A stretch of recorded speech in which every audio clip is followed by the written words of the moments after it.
امام جعفر صادق علیہ السلام نے ارشاد فرمایا، جو شخص مال، حسن و جمال کے لیے نکاح کرے گا وہ دونوں سے محروم رہے گا، اور جو شخص پرہیزگاری اور دین کے لیے نکاح کرے گا اللہ اس کو مال بھی دے گا اور جمال بھی۔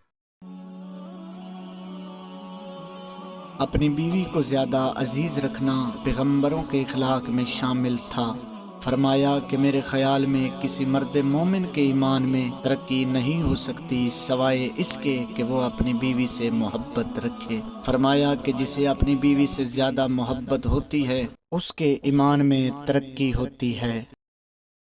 جناب رسالت مآب نے فرمایا، جو شخص بھی اپنے اہل و عیال کا بھار کسی دوسرے کے ذمہ ڈال دے تو سرکار دو عالم نے فرمایا وہ شخص ملعون ہے۔ مولا کائنات امیر المومنین علی علیہ السلام نے فرمایا، اصل ظالم اس کے مددگار اور جو شخص اس کے ظلم سے راضی ہو، تینوں شریک گناہ ہے۔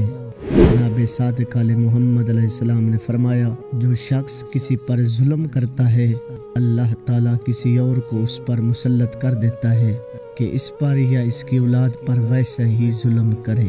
فرمایا کہ جو شخص کسی مومن کا حق روک لے گا خداوند عالم قیامت کے دن اس کو 500 برس تک ایک جگہ کھڑا رکھے گا، یہاں تک کہ اس کے پسینے سے ندیاں جاری ہو جائیں گی، اور منادی ندا کرے گا، یہ وہی ظالم ہے جس نے خدا کا مقرر کیا ہوا حق نہ دیا تھا۔ اس کے بعد 40 روز تک اس پر ملامت کی جائے گی، پھر حکم ہوگا کہ اب اس کو جہنم میں لے جاؤ، سوائے چاندی کے اور کسی چیز کی انگوٹھی نہ پہنو، کیونکہ اللہ کے پیارے نبی حضرت محمد صلی اللہ علیہ وسلم نے فرمایا، وہ ہاتھ پاک نہیں ہے جس میں لوہے کی انگوٹھی ہو۔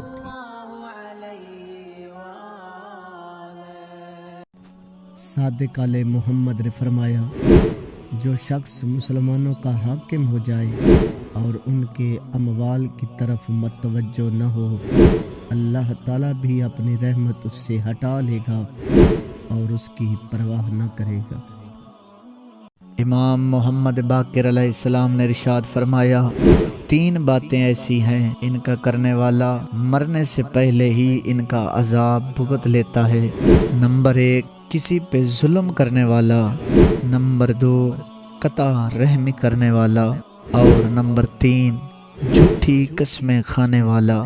اور امام علی مقام نے فرمایا، اکثر ایسا ہوتا ہے کہ بدکار لوگوں کے بھی مال اور اولاد میں صلح رحمی کی وجہ سے اضافہ ہوتا ہے، مگر جھوٹی قسمیں اور قطع رحمی گھر کے گھر برباد اور نسلیں منقطع کر دیتی ہیں۔ امام علی علیہ السلام نے فرمایا، 3 چیزوں کے استعمال سے حافظہ بڑھتا ہے۔ نمبر 1 مسواک کرنا، نمبر 2 روزہ رکھنا، اور نمبر 3 قرآن پاک کی تلاوت کرنا۔ امام موسیٰ کاظم علیہ السلام نے فرمایا، اپنے باپ کے دوستوں کی عزت اور حفاظت کرنا بہت ضروری ہے، کیونکہ ان کے ساتھ نیکی کرنا ایسا ہی ہے جیسے اپنے باپ کے ساتھ نیکی کرنا۔ جناب رسالت مآب نے ارشاد فرمایا، جو شخص افلاس و پریشانی کے ڈر سے نکاح نہ کرتا ہو اس میں کوئی شک نہیں کہ وہ خدا سے بدگمان ہے، کیونکہ اللہ تعالیٰ نے ارشاد فرمایا، ترجمہ یعنی اگر وہ فقیر ہوں گے تو خدا اپنے فضل سے انہیں غنی کر دے گا۔ جناب امیر علی علیہ السلام نے ارشاد فرمایا، سفید بالوں کو نہ اکھاڑو کہ وہ اسلام کا نور ہے۔ اور امام علی مقام نے ارشاد فرمایا، جس مسلمان کی داڑھی میں ایک بال سفید پیدا ہوگا تو بروز قیامت وہ اس کے لیے ایک نور ہوگا۔ امام جعفر صادق علیہ السلام نے ارشاد فرمایا، اللہ تعالیٰ روز قیامت بندہ مومن سے 3 چیزوں کا حساب نہیں لے گا۔ نمبر 1 اس کھانے کا جو اس نے کھایا ہو، نمبر 2 اس کپڑے کا جو اس نے پہنا ہو، اور نمبر 3 اس پاک دامن بیوی کا کہ جس کی اس نے خواہش پوری کی ہو اور اسے حرام سے محفوظ رکھا ہو۔